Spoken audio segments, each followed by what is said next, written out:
Here's a good question from a young lady named Eve in Fort Myers. If I short sale my house, will it interfere with my bankruptcy discharge? Great question. There's a big school of thought out there about short selling a house during the bankruptcy process. You know, in Chapter 7, it's going to last about 6 months, the bankruptcy. But I don't like to short sell houses during the Chapter 7 process until the bankruptcy trustee has made a determination what they want to do with that property. If the bankruptcy trustee, thinks that they can make some money out of it, that's their choice. Because if it's a property that I'm surrendering, meaning I don't want my client paying for and we're not going to pay for anymore, that becomes property of the bankruptcy estate. The bankruptcy trustee controls the bankruptcy estate, so we really can't do anything with that unless the trustee tells us they're abandoning the property. Now, if they don't do anything with it and my client gets a discharge, I'm still probably going to check with the trustee, say, look, granted, we've got our discharge. I just want to make sure that you have no plans for this property. I want it out of my client's name, so I'm thinking about short selling it because they need to get rid of it. Trustee has no problem with that because there's no money coming into the other creditors. It would be different if the property had equity in it. Let's say it's a house in Cape Coral and the house is worth $100,000 and my clients only owe like 90.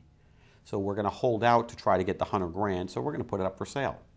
Now, if the trustee has no interest in it, which normally they would try to sell it themselves and get the money because they would get a percentage of that money and give the rest to the creditors. So a house with equity in it isn't going to sit around too long. A house with no equity and $100,000 upside down, the trustee has no interest in that property. They're not going to make any money by doing anything with it. They're going to spend time and money to get the creditor paid. What good is that? That's not helping the debtor. It's not helping the creditors.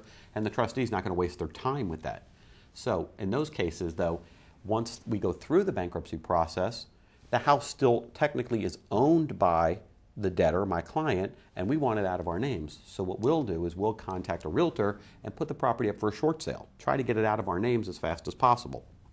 Now, some banks don't want to deal with that. What they'll do is say, wait a minute, if you're in the short sale process or a loan modification process and you file bankruptcy, meaning you're doing it before you file bankruptcy, when the bankruptcy hits and they get notice of it, they're going to go ahead and pull the plug. They're going to say, nope, we're not going to deal with this while you're in the bankruptcy process because they don't want to run afoul of the bankruptcy laws and rules.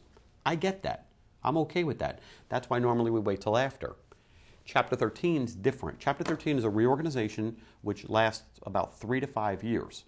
In that process, once the bankruptcy is filed, if we have a property that we need to get rid of, what I can do is go and say, Judge, I need to short sale this property, and here's what we're going to do. And then I have to go back to the judge with the settlement statement, say, Judge, we have a buyer. The debtor is not going to, it's not going to cost my client any money. We just need to get this property out of our client's name because the homeowners association or the condo association is coming after them. So the judge wants to make sure that there's going to be no harm to the creditors. The debtor's not coming out of pocket any money, that the sale is complete. So I like that because then this way I know that I've gotten the stamp of approval from the bankruptcy court. My client hasn't done anything wrong. They've got the relief that they needed and everything is fine going forward. Beautiful. Everything's good. So yeah. So hopefully that answers your question.